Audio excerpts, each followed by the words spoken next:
Can a Neopixel lightsaber from Amazon under $100 be any good? So earlier this year, I showed you the lowest price Neopixel lightsaber from Amazon, which is this one. It's the Hoset Neo Realistic 42-inch lightsaber. And yeah, it was under $100. In fact, it went down as low as $45 and averaged around $62 to $89 throughout the year. It's indeed a genuine pixel blade with vibrant colors. It looks great on videos as well as photos and could visually stand up with any Neopixel lightsaber. But it definitely lacks several features and it's not exactly the best sounding saber. Not to mention, it doesn't have a replaceable blade. But for being a pixel saber for under $100, I couldn't really complain, especially since a proper full-feature Neopixel will be $150 on average or way more. But this is a great option if you're trying to buy multiple pixel sabers. You know, for like your bridesmaids and groom's Jedi for a Star Wars immersive wedding. But there still is another option out there that's under $100 that might be slightly better than this Hoset one. Greetings, knowledge seekers, the Force is with you. Today I'm going to show you another Neopixel lightsaber from Amazon, the KUVPOT Neopixel Lightsaber, and it's still under $100. In this video, we're going to take a closer look at this hilt, the features, and the electronics, and see how it is to spin, as well as how it compares to the slightly more affordable Hoset lightsaber we reviewed earlier. Now, the average price of the saber is slightly more than the Hoset. Its price range is between $69 to $99. In fact, during some specials, they even cost the same. And it is also a full functioning pixel blade, but just like the Hoset, the blade is not removable. I have actually seen this hilt design on NSabers, and it's called the Omega. And it's available both in baselit and Profi Neopixel. So if you want to pick one up with better electronics and a removable blade, you can get 7% off using my discount code PRIONJONI. But seeing the saber on NSabers tells me we could potentially upgrade this one sometime later with a Xenopixel or a Profi board. Let me know down in the comments if that's something you want to see. So let's open the package up just to see what it comes with. So the package comes with the product manual, the 12-month warranty card, and the charging cable. In fact, it's a USB Type-C to A cable. So no tools or screws were included since the blade isn't removable. And this is everything it comes with. So the hilt design, it's pretty unique. It's a one-button design with an LED indicator. It's a 3-piece hilt. So the emitter and control section is one piece. We got the grip portion down here, and we do have a removable pommel. So despite the angular design, the edges are not sharp. It's actually very lightweight and comfortable to grip. I feel like the aluminum on this is really thin, so it feels lighter than most saber hilts that I own. Now, I'm not familiar with the saber core, but it's not one that I've come across before. It's very, very simple electronics. And this is also where you can access the USB Type-C charging port. The pommel is removable, so you can create a saber staff when connected to another identical saber, or any saber that's compatible with this one. I believe you would need a female-to-female adapter in order to connect two of them together. The grip keeps your hand in place because of the little contours on it. And as I said, the control section and the emitter are one piece with an angled blade output. Now the blade length seems to be shorter than 32 inches. In fact, I think this is either a 30 or a 31, which adds to why it's so lightweight. Now let's turn it on. Now, if you've used a Xenopixel before, some of the controls are pretty easy to figure out. So let's start with all the controls with the blade off. So it's one tap to turn on, hold it down to turn it off.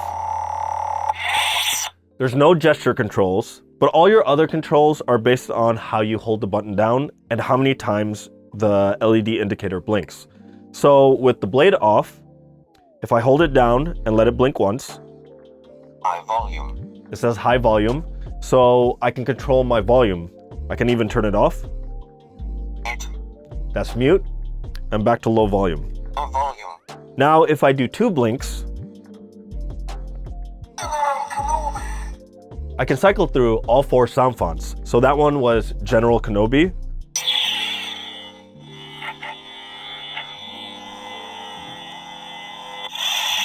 Let's do another one. I've been waiting for this day for a long time. Kylo Ren. And it looks like the blade styles and the sound fonts are independent, so it's been staying on the yellow because changing the sound fonts doesn't affect the blade styles. Let's do another one. Ahsoka. Okay. And last one. Darth Vader.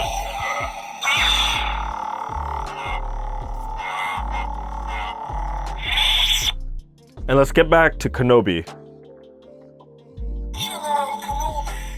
Okay, so now for when the blade is on, we can change the color with 2 blinks when we hold down.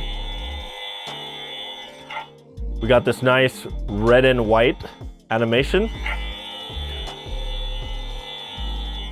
A green and white animation that actually looks really cool right on the camera. We got rainbow. And we got our color cycle, which cycles through all the colors. Another one.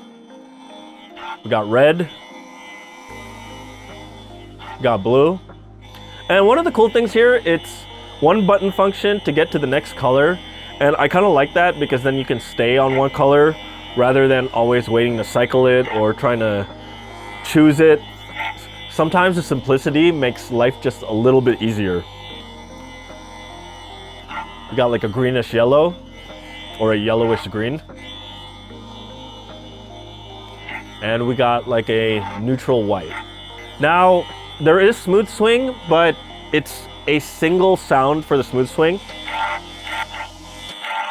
So there's no dynamic smooth swing where you hear variable sounds for different speeds of your swing. You do have blaster deflect when you hit the button once, just a tap. It doesn't seem to do anything on the blade, it's just something you hear. And there is clash, but I'm not hearing it on this sound font. Let's switch our sound font.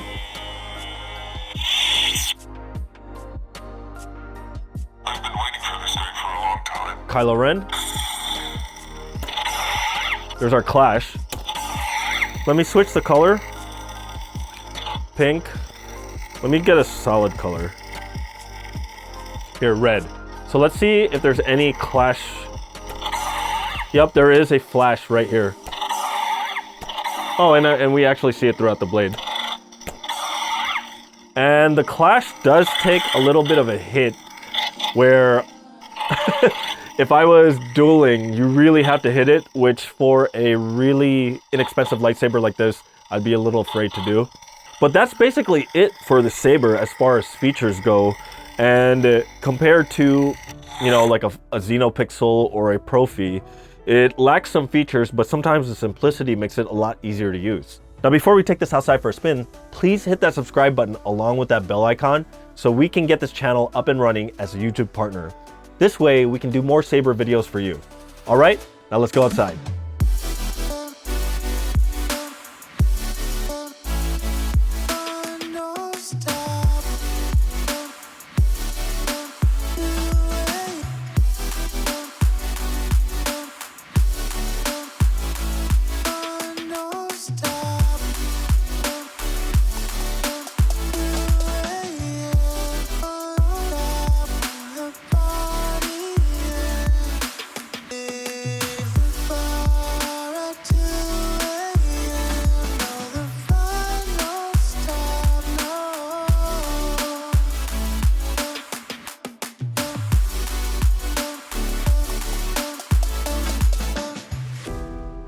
Okay, a couple things about the saber when I took it outside.